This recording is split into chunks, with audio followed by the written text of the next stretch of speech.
Ron Knows Stuff here in the kitchen, and I happen to notice that the water has a bit of a chlorine taste to it. So I ordered this on Amazon. I'll put a link in the system. They make this kit for not only under the sink, but they also make it for behind the refrigerator. So you might consider it for both. Let's see what's inside the box.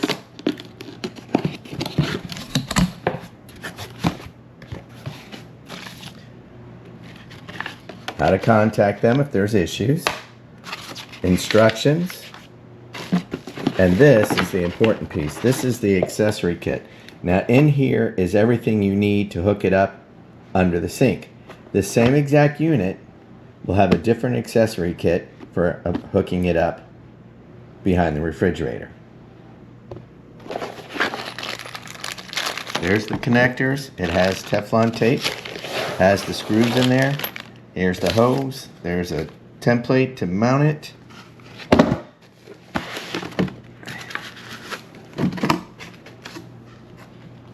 Tells you when you put in your filter.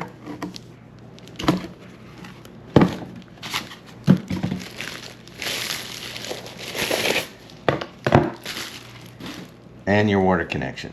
So there we go. First things first, you want to go under your sink. See how everything is. Did nice. They labeled the outlets for disposal and then dishwasher. So there's our cold water supply right here. Water's off. With the water off, we're going to put a little drip pan underneath so that as we unscrew things, any water that falls down won't damage the wood.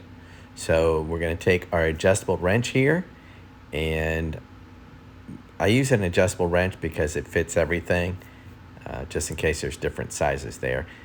Now that we've got the cold water supply off, this is the connector to use to the water faucet. So we're going to put Teflon tape. First thing you got to do is make sure you go in the right direction. In other words, the same direction you're going to screw it on, so you're not going against the Teflon tape. You always start from the bottom, and you leave the top two threads so that the connectors have a good clean connection. And then you just simply tighten it up. Now that everything's good and tight, that part's done, and we can go on to the supply line. Oh, by the way, that's like a shark type connector, and it just plugs in. There's really no connection there, and it's super simple.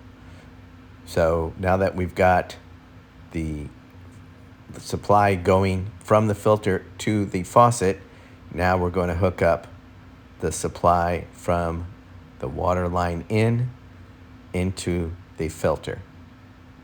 So we've already Teflon taped. Again, we're going in the same direction as we're screwing it on. We do not want to go against the tape, and you leave the last 1 to 2 threads without Teflon tape so you can get a nice bite and it goes on evenly. Pay attention to how I'm using the adjustable wrench. You see that little C right there? That's not the adjustable side. That's the fixed permanent side. That's the side that's designed to handle all the torque. So you always put that in the direction of your tightening, so that the adjustable part more or less doesn't have that much torque. It's just holding it in place. Does that make sense? I hope so, because that's the right way to do it. So we want to get that good and tight. You can use another wrench just to hold on to the other piece. This has that Plex piping, so sometimes you got to make sure that you don't over torque it and bend the Plex or the PEX. And I see that other hose there, that's for the supply line to the faucet. It's one of those pull-out ones, so we want to make sure that nothing is binding that. Here we're kind of seeing where to mount the faucet. I chose the back of it because we do store stuff underneath the sink, and those outlets should be GFI, so I'm not too concerned about moisture.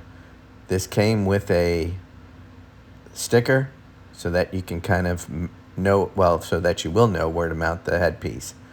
So I kind of just put it there, and then I'll level it off screen. You won't see me do that. But now we're coming in and using the supplied screws.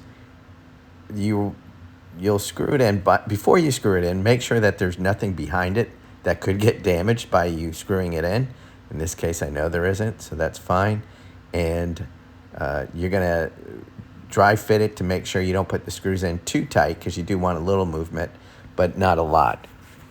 So once that's done, you can remove that sticker and make sure that everything fits. Yeah, it does, so I'm good. I've got them in the right depth.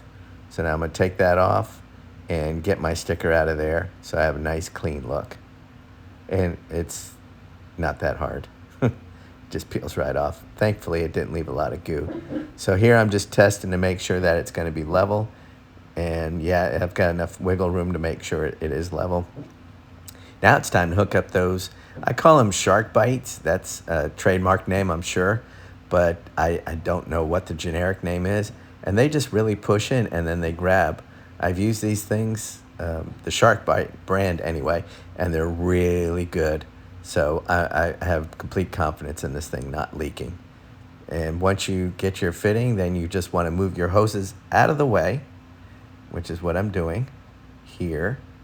And once they're out of the way, then it's time to bring that filter in. And again, I made sure that the pull-out line for the faucet is not in the way of anything. And so it has a nice clean pull.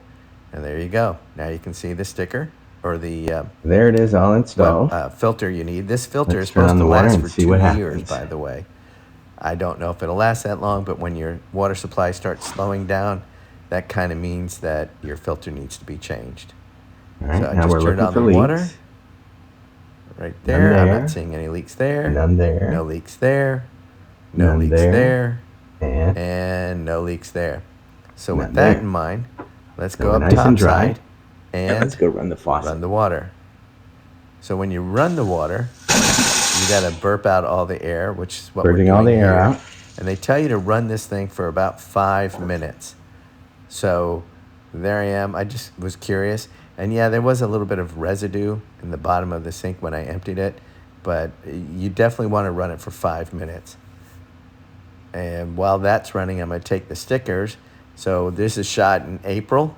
So I'm, well, tail end of March. And I'm going to stick the sticker on the filter so I know when I put it in, just for curiosity's sakes.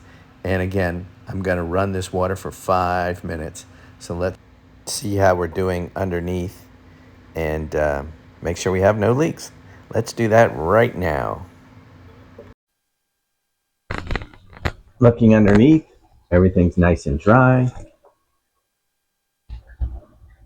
Put the sticker on there so we know when we put it in.